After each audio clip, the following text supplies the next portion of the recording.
And tonight, another giant surprise about Obamacare, but this time it is the Health and Human Services Secretary who is surprised. HHS Secretary Kathleen Sebelius saying she did not expect it to be so hard to implement the national health care law. And get this, she is blaming the states. Congressman Trey Gowdy joins us. Nice to see you, sir. Nice to see you, too. She's also blaming, I should add, politics. I'm surprised that she's surprised that there's going to be a problem when it's 2,800 pages with 20,000 regulations and unhappy states. But your thought on what she said? The last time I saw Madam Secretary, she was also surprised at the First Amendment implications of her HHS mandate. So I'm not surprised that she's surprised. 13,000 regulations already.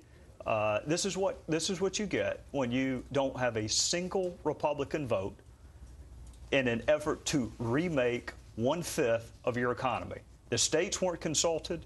Physicians, I don't know a physician that thinks Obamacare is a good idea. So this was a top-down remedy to 1/5 of our economy. 13,000 regulations. The bad news is she's just getting started. So the states are not going to participate in the federal exchange, which means the federal government's going to have to come in and learn the intricacies of 50 different state insurance systems. John Roberts should have done them the favor of throwing out Obamacare. And my prediction is, in hindsight, she's going to wish that they had. I don't know how in the world they haven't got these federal exchanges set up for the states that opted out. The feds have to step in and create these exchanges as of October 1st. They're not set up. But I mean, it's stunning that that they're even surprised that there's a problem. I mean, why they thought that the government was so efficient who could handle these things is beyond me. I mean, there's relatively little history of it. Well, I don't want to seem overtly political, and I don't want to seem any more cynical than former prosecutors are. But you had to get past the election in 2012 because it's not politically popular.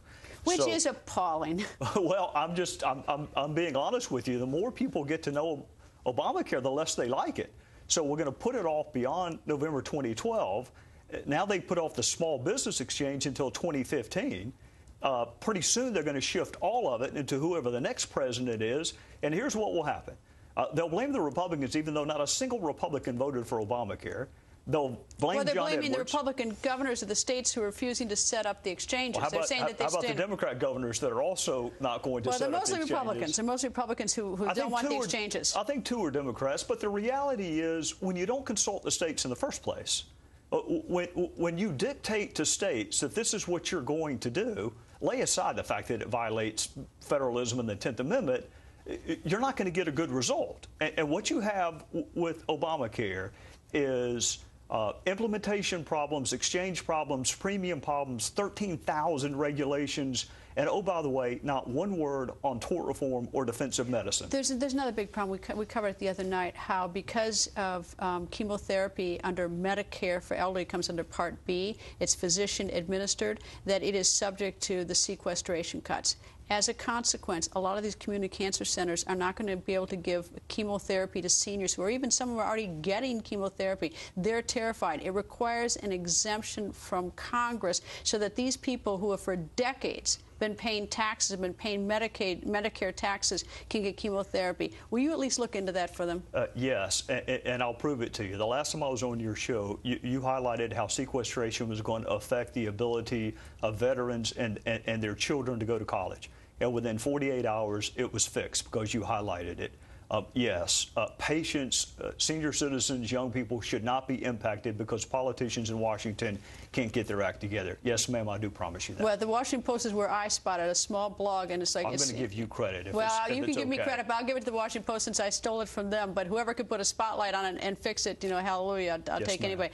All right, now, you are the co-sponsor of a resolution calling for a select committee to investigate Benghazi. Why do you want a select committee?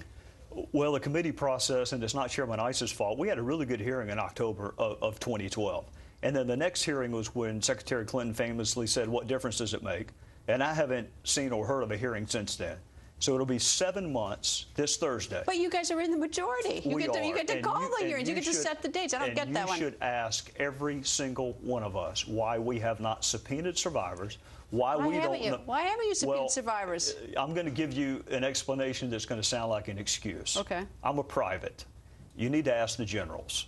And if you want hierarchy of who's in leadership in the House GOP. I think I know. I think their name. I think you do too. I don't for the life of me. This would have been over. Whatever happened, happened. It's just to sort of get to the bottom of it instead of this sort of gamesmanship. Is that it's easy. You're a former prosecutor. You send a subpoena out, people who show up and they talk. There is absolutely no excuse for us to be 7 months into this and be no closer to the truth than we were on September the 12th, 2012. And I hope the next time you're at the Capitol, because that's where most of these offices are, I hope you will ask everyone in leadership in the House GOP. You asked Senator Graham a couple of weeks ago. He's in the minority. He doesn't have subpoena power. I watched you ask Congressman Chaffetz. He's not as blunt as I am. I'm going to tell you, you need to ask those in leadership in the House why you are not subpoenaing survivors, the Accountability Review Board, Secretary Clinton, Susan Rice, those with knowledge. Put a subpoena in their hand and bring them back before committees that actually know how to ask questions. Because the last committee hearing I heard, a sixth-grade civics class could have done a better job asking the questions. That's pretty weak. Anyway, Congressman, nice to see you, sir. Yes, Thank you very much.